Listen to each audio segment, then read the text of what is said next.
If you're trying to avoid getting raided, you know you need to keep a low profile. Something small with honeycomb and most likely not worth most people raiding. The problem is these bases require you to either sacrifice security using fake honeycomb or have virtually no storage. This causes you to quickly have to decide what you're going to drop and end up despawning loot. Today I'm going to show you an amazing alternative. An awesome bunker base that takes that 2x2 to its max capacity, security, and luxury. A base that features a hidden bunker, enough maneuverability for a trio, and over 1,000 slots of storage. All easily accessible without having to sacrifice the security of the base. Before we get into the build, a quick word about today's sponsor. Life as a solo is difficult, but thanks to today's sponsor, Lone Wolf, it doesn't have to be. With one of the most active admin teams around, if you're tired of cheaters, zergs, and some of the more problematic areas of Rust, you'll love Lone Wolf. Lone Wolf is the best place for that solo-only experience with servers located in NA and EU. With heavily enforced rules, Lone Wolf holds an incredibly strong population of players looking to enjoy a solo-only Rust free from cheaters and zergs. Thanks to its monthly wipe schedule and no BP wipes, you'll be able to enjoy everything from intense PvP to potato farming. If you're ready to start your wipe, head over to wolfrust.gg or join the Discord directly at discord.gg/lonewolf. This base plays a lot of mind games. Pretending to be just a normal 2x2, raiders will quickly get overwhelmed when attempting to go through this base. Part of making sure that works is we'll need these 3 low foundations. For that, I like to make sure that we build in a valley to really hide that we have these low foundations. Next, we're going to go ahead and place raised foundations around this, including on this side here, another couple right here, and this is the only acceptable spot for a half wall. Now, if you do want to go ahead and get those foundations out early, you might want to consider going ahead and doing that foundation as well. Personally, half walls suit my needs. Next, you have the optional floor triangle. I always go with the optional floor triangle to screw over some potential raiders. And everything else I'm showing, you can go ahead and place and upgrade later. However, this area here all has to be done in order for the starter of this base.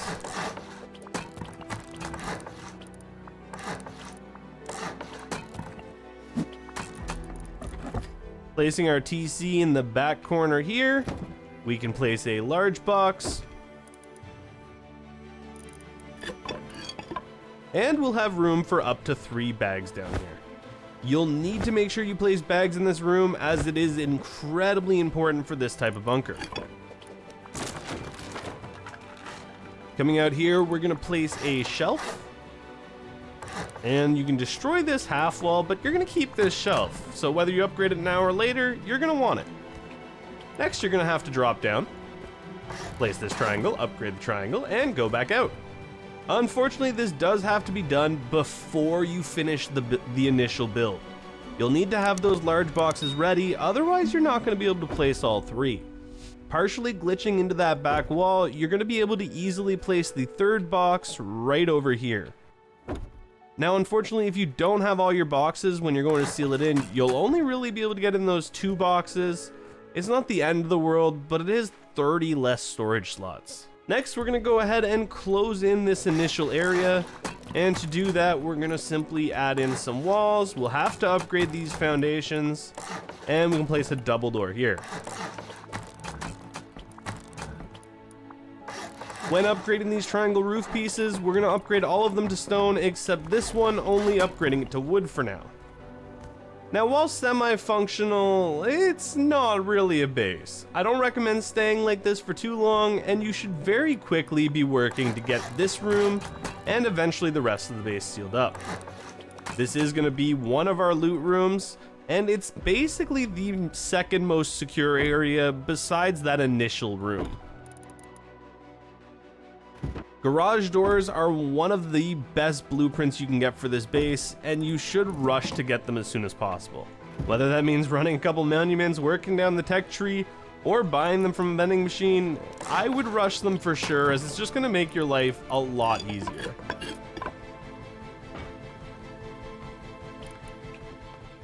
Now we're going to go ahead and start closing in this honeycomb. All the honeycomb for those 2 squares should be completely real honeycomb. That is because we want the raiders to have as hard of a time as possible to get into those rooms, as that's going to hold the bulk of our loot.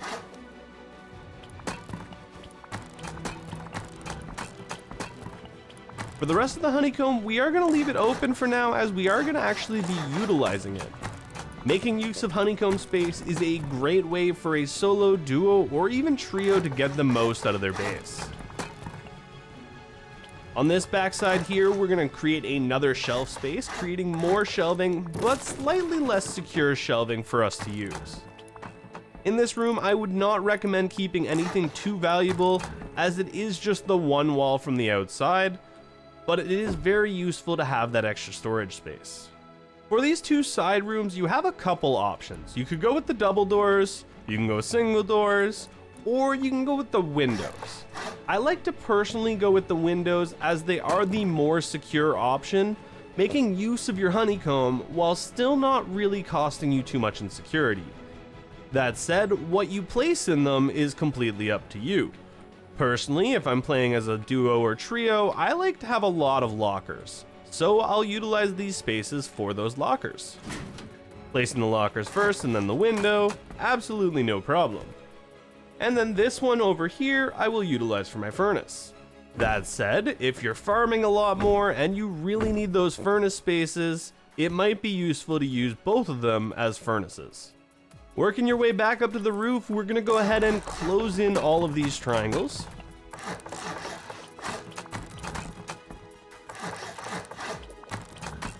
And then we come along to here. We're gonna actually repeat a pattern that we just performed down below, but you could actually do it inside this time. As long as you don't place this half wall here, you can do this from the inside, but I always find it easier to do from the outside. Now coming over here on this side, we want this to be completely closed in. This adds a nice little pancake layer, hurting anybody's chance of going top down. Speaking of that, adding in a ramp by going down, rotating it twice towards you, and jumping and placing it on the low end, you can upgrade that as well. While it can be eco-rated, it slows raiders down a lot and can be an incredible hassle. All the attention coming while they're trying to raid you and get through that base can actually help save your base. Often counters are one of the best way to save your base. Doing things like having a compound base can often result in people just not countering. If a compound's being held down with somebody on the roof and only one main entrance, or worse yet if they flew in, you don't really have any chance of anybody defending it. But having a small base that's just a pain in the arse to get through near a monument on an active server, a lot of people are going to want to counter that. And that, combined with the fact that the raider won't know how to get through your base, could actually completely save your base. It's a factor that not enough people think about, and it's one that saves a lot of my bases. Coming into the front, we're going to go ahead and temporarily place this floor piece, and that's just going to make it a lot easier to walk here. And we're actually going to do 2 more lockers. That's why I said you might want to do the furnaces over there, but I really like having these emergency respawn kit lockers, as it saved my arse many times when I'm in fights.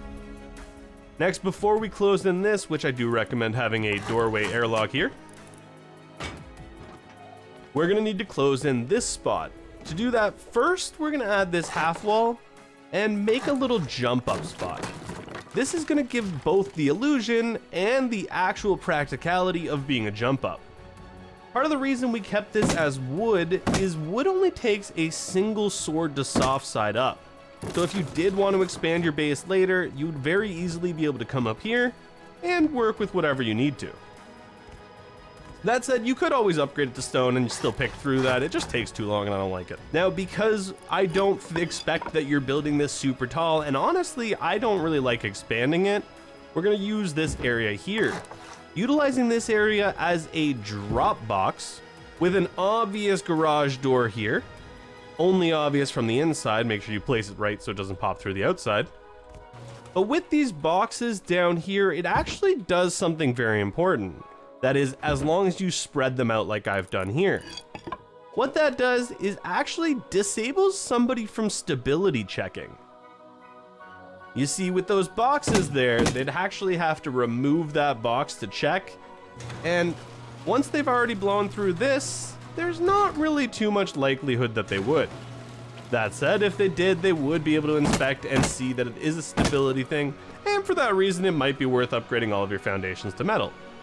Now first off, as promised, from the outside, there is no sign of bunkering. Nobody running by is going to know that there's anything more than a 2x2 in here. With the obvious raid path either being one of the side walls or taking out the doors, most people just aren't going to bother.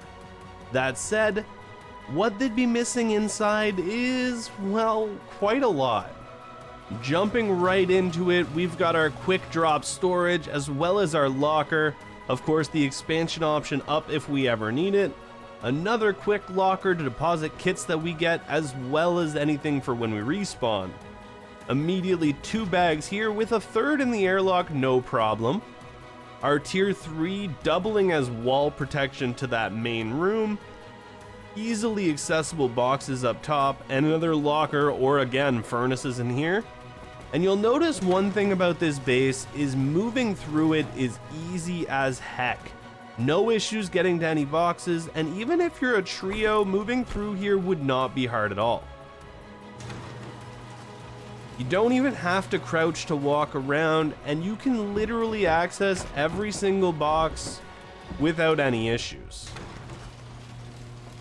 Fitting absolutely the most out of every spot, and never struggling to loot, a trio can work through this base with absolutely no issues and live a dream way. And of course, let's not forget the bunker room. With 3 boxes up top, another one here, and all of our bags, your loot will be secure.